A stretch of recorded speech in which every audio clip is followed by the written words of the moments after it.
यह कहानी गोरिल्ला और गांव की एक कुमारी लड़की की अनोखी कहानी है। गोरिल्ला ने किस तरह से लड़की की आने वाली हर शादी को रोकता है और गोरिल्ला ने लड़की को अपने जाल में फंसाकर गर्भवती करके को जंगल में छोड़ देते हैं। कहानी बहुत ही मजेदार होने वाला है। कहानी को पूरा सुनिएगा, मजा आएगा। घने जंगल के किनारे बसा एक छोटा गांव जिसका नाम शांतिपुर था। इस गांव का जीवन सादगी से भरा था। मिट्टी के घर, कच्ची सड़कें और चारों ओर हरियाली। लेकिन गांव के लोग इस हरियाली के बीच छिपे जंगल से हमेशा भयभीत रहते थे। जंगल के बारे में कई कहानियां प्रचलित थीं। कुछ कहते कि वहां भूत प्रेत रहते हैं, तो कुछ कहते कि जंगली जानवरों ने कई गांव वालों को खा लिया। इन डरावनी कहानियों ने गांव के बच्चों से लेकर बुजुर्गों तक सबके मन में डर भर दिया था। गांव का प्रमुख, जिसे सब पंचू काका कहते थे, इन कहानियों को और बढ़ा चढ़ाकर सुनाता। वह गांव वालों को जंगल में जाने से रोकने के लिए कहता, जंगल में गए तो कभी वापस नहीं आओगे, वहां सिर्फ मौत है। लेकिन इस डर के बावजूद एक लड़की थी जो जंगल के बारे में हमेशा उत्सुक रहती थी। उसका नाम राधा था। 18 साल की राधा गांव की बाकी लड़कियों से अलग थी। जहां बाकी लड़कियां घर के कामों में लगी रहती, राधा घंटों जंगल की ओर देखती रहती। राधा को बचपन से ही सवाल पूछने की आदत थी। उसकी मां अक्सर कहती, राधा, ज्यादा सवाल मत पूछा कर, लड़कियों को ज्यादा सोचने की जरूरत नहीं होती। लेकिन राधा मानने वालों में से नहीं थी। वह जानना चाहती थी कि जंगल में ऐसा क्या है जो सभी उससे डरते हैं। गांव में राधा को लोग अजीब नजरों से देखते थे। वे उसे जिद्दी और अजीब कहते थे, लेकिन राधा को किसी की परवाह नहीं थी। उसकी सबसे बड़ी इच्छा थी जंगल में जाकर वहां के रहस्यों को जानना। राधा को जंगल की ओर हमेशा खिंचाव महसूस होता। सुबह जब सूरज की पहली किरणें जंगल पर पड़ती तो वह उसे घंटों निहारती। रात में जब जंगल से अजीब अजीब आवाजें आती तो राधा खिड़की से बाहर देखती और सोचती, क्या ये आवाजें जानवरों की हैं या कुछ और। वह अक्सर अपनी सबसे अच्छी दोस्त मीना से कहती, तू देखना, एक दिन मैं उस जंगल में जाऊंगी। मीना डरकर कहती, पागल मत बन राधा, पंचू काका ने कहा है कि वहां भूत रहते हैं। राधा मुस्कुराती और जवाब देती, भूत वूत कुछ नहीं होते, ये सब डराने के लिए कहानियां हैं। एक दिन गांव में सभा हुई। पंचू काका ने घोषणा की, हमारे गांव की शांति तभी बनी रह सकती है जब हम जंगल से दूर रहें। किसी को भी वहां जाने की इजाजत नहीं है। राधा ने साहस जुटाकर कहा, लेकिन हमें यह कैसे पता चलेगा कि जंगल सच में खतरनाक है या नहीं, जब तक हम वहां नहीं जाते। गांव वाले हैरानी से उसकी तरफ देखने लगे। एक बुजुर्ग ने कहा, लड़की, ये बड़े बुजुर्गों की बात है, हमें चुनौती मत दो। राधा चुप हो गई, लेकिन उसने तय कर लिया था कि वह जंगल में जरूर जाएगी। पिछली रात राधा ने अपने घर की खिड़की से जंगल की ओर देखा। चांदनी रात थी और जंगल के पेड़ों की परछाइयां रहस्यमयी लग रही थीं। राधा ने तय कर लिया कि अब और इंतजार नहीं। वह अगली सुबह जंगल जाएगी। सुबह जल्दी उठकर उसने अपनी छोटी सी टोकरी में रोटी, पानी और कुछ जड़ी बूटियां रखी। उसकी मां ने पूछा, इतनी सुबह कहां जा रही है? राधा ने झूठ बोलते हुए कहा, मीना के साथ खेतों पर जा रही हूं। मां ने संदेह भरी नजरों से देखा, लेकिन कुछ नहीं कहा। राधा ने धीरे धीरे गांव की सीमा पार की और जंगल की ओर बढ़ने लगी। उसके दिल में डर और उत्साह दोनों थे। जंगल में कदम रखते ही राधा को एक अजीब सी गंध महसूस हुई। यह गंध गीली मिट्टी और पत्तों की थी। चारों तरफ ऊंचे ऊंचे पेड़ थे, जिनकी शाखाएं आपस में इतनी गुथी हुई थीं कि सूरज की रोशनी भी मुश्किल से अंदर आ पा रही थी। राधा ने धीरे धीरे चलना शुरू किया। हर कदम पर उसे कुछ नया दिखता। कहीं कोई रंगीन पक्षी गा रहा था, तो कहीं झाड़ियों में कुछ सरसराहट हो रही थी। कितना सुंदर है यह जंगल, उसने मन ही मन कहा। लेकिन जैसे जैसे वह आगे बढ़ती गई, जंगल और घना होता गया। उसे महसूस हुआ कि यह सुंदरता के साथ साथ थोड़ा डरावना भी है। हर आवाज अब उसे और चौकन्ना कर रही थी। चलते चलते राधा ने देखा कि वह गांव से काफी दूर आ चुकी है। उसने इधर उधर देखा और सोचा, अब वापस लौटने का कोई रास्ता नहीं है, मुझे आगे ही बढ़ना होगा। तभी झाड़ियों से अचानक कुछ तेज आवाजें आईं। राधा रुक गई। उसका दिल जोर से धड़कने लगा। शायद कोई जानवर है, उसने सोचा। वह डर के बावजूद झाड़ियों की ओर बढ़ी। पीछे उसने एक छोटे से हिरण को देखा जो भागने की कोशिश कर रहा था। हिरण को देखकर उसकी जान में जान आई। मैं पागल हो रही हूं, हर चीज को खतरनाक समझ रही हूं, उसने खुद को समझाया। जंगल में कुछ और घंटों तक घूमने के बाद राधा को थकान महसूस होने लगी। उसने एक पेड़ के नीचे बैठकर अपनी टोकरी से रोटी निकाली और खाने लगी। तभी उसे फिर से झाड़ियों में हलचल सुनाई दी, लेकिन इस बार आवाज तेज और भारी थी। यह किसी छोटे जानवर की नहीं लग रही थी। राधा ने झाड़ियों की ओर ध्यान से देखा। उसने देखा कि एक बड़ा गोरिल्ला बाहर निकल रहा था। वह गोरिल्ला करीब 6 फीट लंबा था। उसकी आंखें चमक रही थीं और वह दर्द से कराह रहा था। राधा डर से पीछे हट गई। उसने पहली बार इतना बड़ा जानवर देखा था। गोरिल्ला ने भी राधा को देखा। वह कुछ कदम उसकी ओर बढ़ा, लेकिन उसके चेहरे पर मासूमियत थी। राधा ने देखा कि गोरिल्ला के पैर से खून बह रहा था। शायद उसे किसी शिकारी के जाल से चोट लगी थी। गोरिल्ला ने राधा को देखा और धीरे धीरे बैठ गया। वह कराह रहा था, लेकिन उसकी आंखों में ऐसा कुछ था जिसने राधा को डरे हुए होने के बावजूद उसके पास जाने का साहस दिया। राधा ने अपनी टोकरी में रखी जड़ी बूटियों को निकाला और सोचा, शायद मैं इसकी मदद कर सकती हूं। गोरिल्ला ने गुर्राते हुए उसकी तरफ देखा, लेकिन फिर चुप हो गया। उसने राधा को रोकने की कोशिश नहीं की। राधा ने उसके पैर की चोट को साफ किया और जड़ी बूटियों से पट्टी बांध दी। यह काम करते वक्त उसके हाथ कांप रहे थे, लेकिन गोरिल्ला ने उसे चोट नहीं पहुंचाई।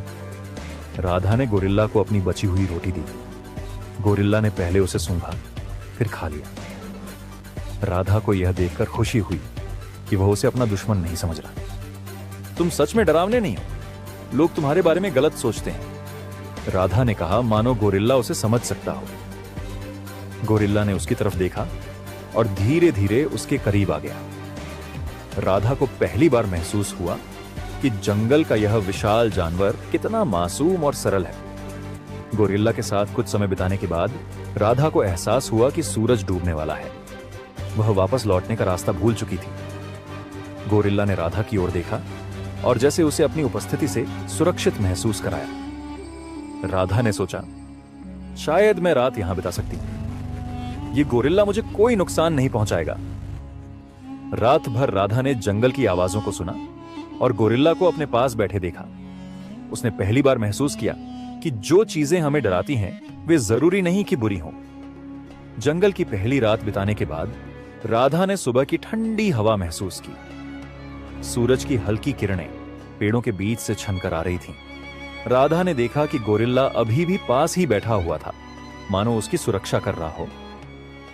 तुम सच में मुझे नुकसान नहीं पहुंचाओगे, है ना? राधा ने मुस्कुराते हुए कहा। गोरिल्ला ने उसकी तरफ देखा, फिर पास के पेड़ से एक फल तोड़कर उसकी ओर बढ़ा दिया। यह उसका पहली बार राधा को कुछ देने का इशारा था। राधा ने फल लिया और खाया। शायद हम दोस्त बन सकते हैं, राधा ने कहा। राधा ने गोरिल्ला को ध्यान से देखा। उसकी चाल, उसके हाव भाव और उसकी आंखों में एक अजीब सी मासूमियत थी। वह गोरिल्ला के पास धीरे धीरे चलकर गई और उसके घाव की पट्टी को देखा। गोरिल्ला ने कोई विरोध नहीं किया। राधा ने महसूस किया कि वह अब उस पर भरोसा करने लगा था। कुछ देर बाद गोरिल्ला उसे जंगल की ओर अंदर की ओर ले जाने लगा। राधा पहले थोड़ी घबराई, लेकिन फिर उसके साथ चल पड़ी। रास्ते में गोरिल्ला ने उसे पेड़ से फल तोड़कर दिखाए और कई बार उसे खतरे से बचाया। राधा और गोरिल्ला के बीच अब एक अनकहा संवाद बनने लगा। गोरिल्ला अपने हाव भाव और इशारों से राधा को कुछ समझाने की कोशिश करता। राधा धीरे धीरे उसके इशारों को समझने लगी। एक दिन गोरिल्ला ने उसे एक बड़े पेड़ की ओर इशारा किया, जहां कई पक्षी अपना घोंसला बना रहे थे। तुम मुझे अपने घर जैसा कुछ दिखा रहे हो? राधा ने पूछा। गोरिल्ला ने सिर हिलाया, मानो वह समझ सकता हो। यह संवाद उनके रिश्ते को और गहरा कर रहा था। राधा ने अगले कुछ दिन जंगल में गोरिल्ला के साथ बिताए। उसने जंगल के कई रहस्यों को समझना शुरू किया। उसने देखा कि गोरिल्ला कैसे जंगल के दूसरे जानवरों के साथ रहता है। गोरिल्ला ने उसे उन जगहों से बचाया जहां सांप या अन्य खतरनाक जानवर थे। गोरिल्ला ने राधा को जंगल के फल और जड़ी बूटियां दिखाई जो खाने लायक थीं। राधा ने महसूस किया कि गोरिल्ला सिर्फ एक जानवर नहीं था, वह बहुत समझदार और संवेदनशील था।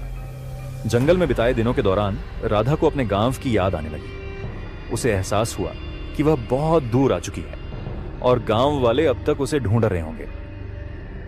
मुझे वापस जाना चाहिए, उसने एक दिन गोरिल्ला से कहा। गोरिल्ला ने उसकी ओर देखा जैसे वह उसकी बात समझ रहा हो। राधा ने महसूस किया कि गोरिल्ला उसे रोकना नहीं चाहता, लेकिन वह उसे छोड़ने को तैयार भी नहीं था। राधा ने अगले दिन गांव लौटने का फैसला किया। उसने गोरिल्ला को समझाया, तुम्हें यहीं रहना होगा, गांव के लोग तुम्हें समझ नहीं पाएंगे। लेकिन जब वह जंगल से बाहर की ओर चलने लगी तो गोरिल्ला ने उसका पीछा किया। राधा ने गांव की सीमा के पास पहुंचकर गोरिल्ला को रोकने की कोशिश की। तुम्हें यहीं रुकना होगा, अगर गांव वालों ने तुम्हें देखा तो वे डर जाएंगे। गोरिल्ला ने उसकी ओर देखा, मानो वह उसे समझ रहा हो। वह वहीं रुक गया, लेकिन उसकी आंखों में उदासी साफ दिख रही थी। गांव लौटने के बाद राधा का व्यवहार बदल गया। वह अक्सर अकेली जंगल की ओर देखती रहती, किसी से ज्यादा बात नहीं करती। गांव वाले इस बदलाव को नोटिस करने लगे। राधा का दिमाग ठीक नहीं लग रहा, एक बुजुर्ग महिला ने कहा। पंचू काका ने भी कहा, यह लड़की जंगल में गई थी, जरूर कुछ गड़बड़ हुई है। राधा के माता पिता ने भी उससे सवाल किए, तू जंगल में क्या देखने गई थी, वहां क्या हुआ? राधा ने बस इतना कहा, कुछ नहीं मां, मैं ठीक हूं। लेकिन उसकी आंखों में छुपा रहस्य हर किसी को खटक रहा था। जंगल में गोरिल्ला भी राधा को याद कर रहा था। वह राधा की गंध को पहचानते हुए धीरे धीरे गांव की सीमा तक पहुंच गया। एक दिन गांव के कुछ बच्चों ने राजा को जंगल के पास देखा और डरकर गांव में आकर बताया, एक बड़ा जानवर जंगल से गांव की ओर आ रहा है। यह सुनकर गांव में अफरा तफरी मच गई। पंचू काका ने तुरंत घोषणा की, यह कोई साधारण जानवर नहीं है, यह जंगल की बला है जो हमारे गांव को नुकसान पहुंचाने आई है। हमें इसे खत्म करना होगा। राधा ने जब गांव वालों की बातें सुनी तो वह डर गई। वह समझ गई कि गांव वाले राजा को मारने की योजना बना रहे हैं। उसने अपने माता पिता से कहा, उन्हें रोकिए, वह जानवर किसी को नुकसान नहीं पहुंचाएगा। मां ने गुस्से में कहा, तू चुप रह, ये बड़े लोगों का काम है, तुझे कुछ नहीं पता। राधा ने अपने दोस्त मीना से मदद मांगी। मीना, मुझे जंगल जाना होगा, मुझे उसे बचाना है। मीना ने डरते हुए कहा, तू पागल है राधा, अगर गांव वालों को पता चला कि तू उसकी तरफ है तो वे तुझे भी नहीं छोड़ेंगे। लेकिन राधा ने बिना किसी की परवाह किए जंगल की ओर दौड़ लगा दी। जंगल के पास राधा ने गोरिल्ला को ढूंढ लिया। गोरिल्ला ने उसे देखते ही खुशी से गुर्राया और उसकी ओर बढ़ा। राधा ने उसे गले लगाया और कहा, तुम यहां क्यों आए? तुम्हें गांव वालों से खतरा है? गोरिल्ला ने उसकी बात नहीं समझी, लेकिन उसकी आंखों में राधा के लिए अपनापन झलक रहा था। राधा ने उसे वापस जंगल में ले जाने की कोशिश की, लेकिन तभी गांव वालों की आवाजें सुनाई दी। गांव वाले हथियार लेकर जंगल के पास पहुंच गए। उन्होंने गोरिल्ला को देखते ही हमला करना शुरू कर दिया। गोरिल्ला ने खुद को बचाने के लिए भागने की कोशिश की, लेकिन वह ज्यादा दूर नहीं जा सका। पंचू काका ने चिल्लाकर कहा, इसे मार डालो, यह हमारे गांव के लिए खतरा है। राधा बीच में आ गई और चिल्लाई, रुक जाओ, यह तुम्हें कोई नुकसान नहीं पहुंचाएगा, यह मेरा दोस्त है। गांव वाले हैरान रह गए। पंचू काका ने गुस्से में कहा, तू इस जानवर की तरफदारी कर रही है, यह जंगल की बला है। राधा ने साहस दिखाते हुए कहा, यह कोई बला नहीं है, यह सिर्फ एक जानवर है जो प्यार और देखभाल समझता है। मैंने इसे घायल अवस्था में देखा था और इसकी मदद की थी, यह मुझे कभी नुकसान नहीं पहुंचाएगा। गांव वाले पहले तो राधा की बात मानने को तैयार नहीं थे। उन्होंने गोरिल्ला को घेर लिया, लेकिन गोरिल्ला ने किसी पर हमला नहीं किया। उसकी शांत चाल और राधा के साथ का दृश्य देखकर कुछ गांव वालों ने कहा, शायद यह सचमुच बुरा नहीं है। लेकिन पंचू काका ने अपनी ताकत को चुनौती महसूस की। वह नहीं चाहता था कि गांव वाले राधा की बात सुने। उसने चुपके से अपने आदमियों को इशारा किया और कहा, इसे जंगल से बाहर करो, यह यहां के लिए खतरा है। पंचू काका और उसके आदमी गोरिल्ला पर हमला करने की तैयारी करने लगे। राधा ने यह देखा और गोरिल्ला से कहा, तुम्हें भागना होगा, ये लोग तुम्हें नहीं समझेंगे। गोरिल्ला ने राधा की बात समझते हुए जंगल की ओर दौड़ लगा दी। राधा ने गांव वालों को रोकने की बहुत कोशिश की, लेकिन पंचू काका की जिद के आगे वह हार गई। गोरिल्ला जंगल में भाग गया, लेकिन राधा को छोड़कर जाना उसके लिए आसान नहीं था। राधा ने दूर से उसे जाते हुए देखा और उसकी आंखों से आंसू बहने लगे। उसने मन ही मन सोचा, मैं तुम्हें फिर से देखूंगी, ये वादा है। गांव वालों ने सोचा कि उन्होंने खतरे को टाल दिया है, लेकिन राधा जानती थी कि राजा कभी भी उनके लिए खतरा नहीं था। गोरिल्ला के जंगल में भागने के बाद राधा के जीवन में खालीपन आ गया। वह हर दिन जंगल की ओर देखती, उम्मीद करती कि शायद राजा फिर से लौट आए।